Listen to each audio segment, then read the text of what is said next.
Bienvenue au Mondial du fromage qui se déroule à Tours les 14, 15 et 16 septembre. Vous n'avez pas le temps de venir, c'est pas grave, nous allons arpenter les allées ensemble.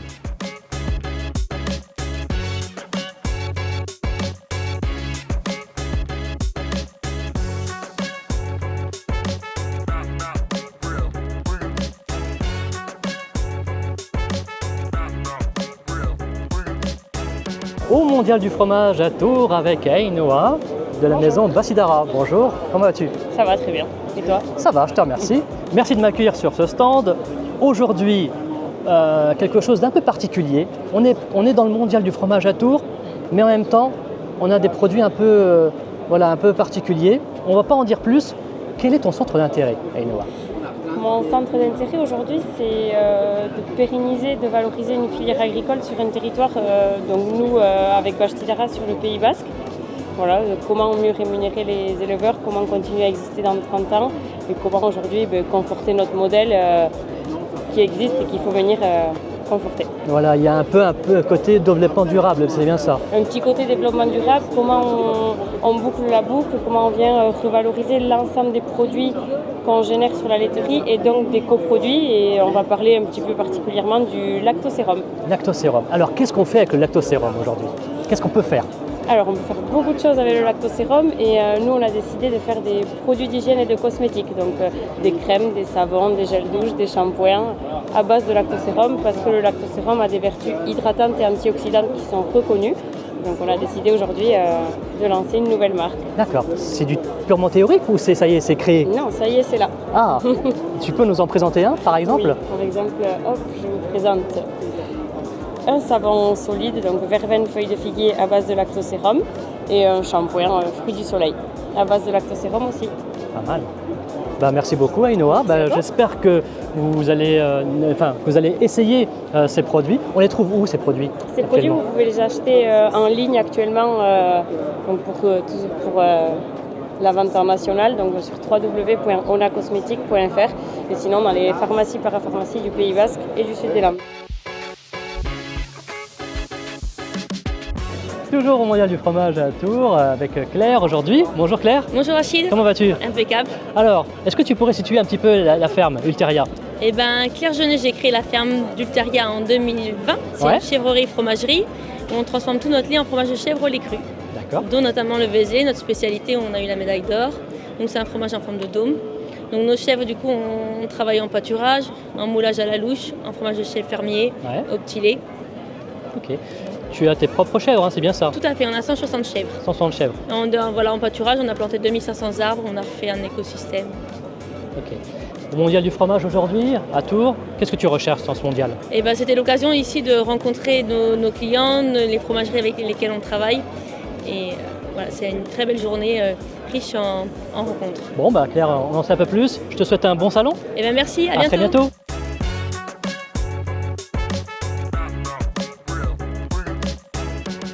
Lucie, bonjour. Oui, bonjour Rachid. Alors, au Mondial du fromage à Tours aujourd'hui? Absolument. Une grande nouvelle quand même, puisque c'est l'officialisation de l'obtention du GP pour le Pérail. D'accord. Ça va se dérouler ici, là? Ça se déroule ici à 11h. À 11h. Il y a une conférence de presse par l'association Pérail et les présidents qui sont là aujourd'hui. Qu'est-ce que tu attends un petit peu de ce Mondial du fromage? Tu as pu discuter un petit peu avec les crémiers fromagers aujourd'hui ou pas? Oui, avec les crémiers fromagers, les grossistes présents ici. Voilà.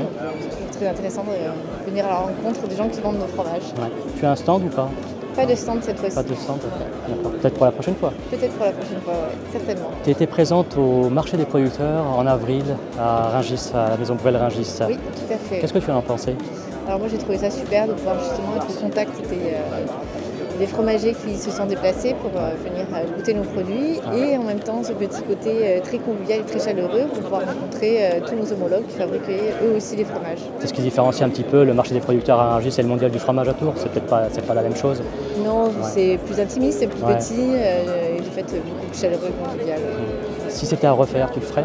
Je reviens tout de suite. Si on organise dans les prochains mois, en avril, on va dire en avril l'année prochaine, est-ce que tu viendrais? Absolument. Bon, rendez-vous est pris.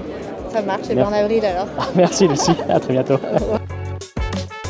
Mesdames et messieurs, venez assister à la conférence de presse de IGP Terrail dans les conférences. Il y a quelques passionnés en France.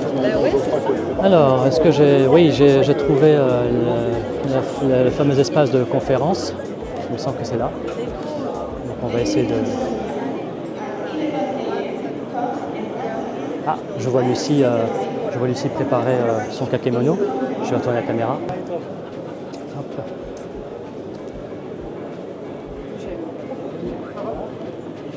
Donc on la voit au loin, non?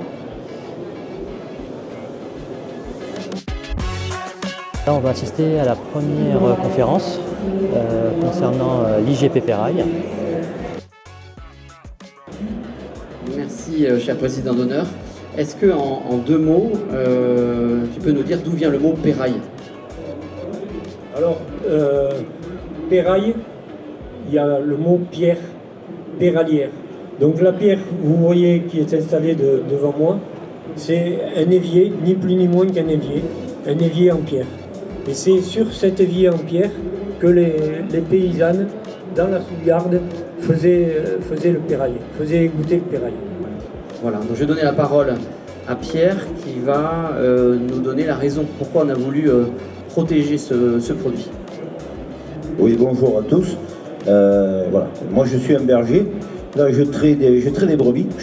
Mon lait va faire du Perrail chez Jean-François. Aujourd'hui, c'est vrai. Voilà. Et on a tenu, c'est vrai, à protéger vraiment notre savoir-faire de lait de brebis dans notre territoire, qui est, il faut le savoir, un territoire très pauvre là, et très accidenté. Là, on est au sud du Massif central, on est presque au bord de la Méditerranée, on descend jusqu'en bas, on couvre un territoire, on verra après, là, sur 5 départements. Là, et ce sont des zones très difficiles.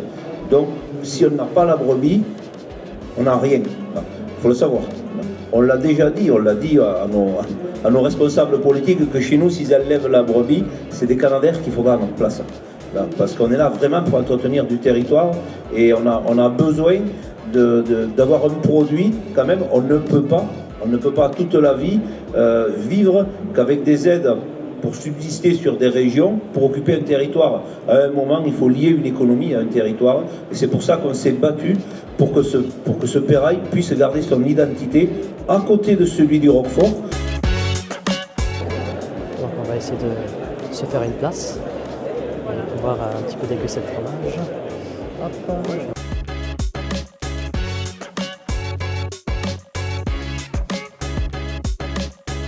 Donc on va déguster le fameux Perrail, maintenant avec l'appellation IGP.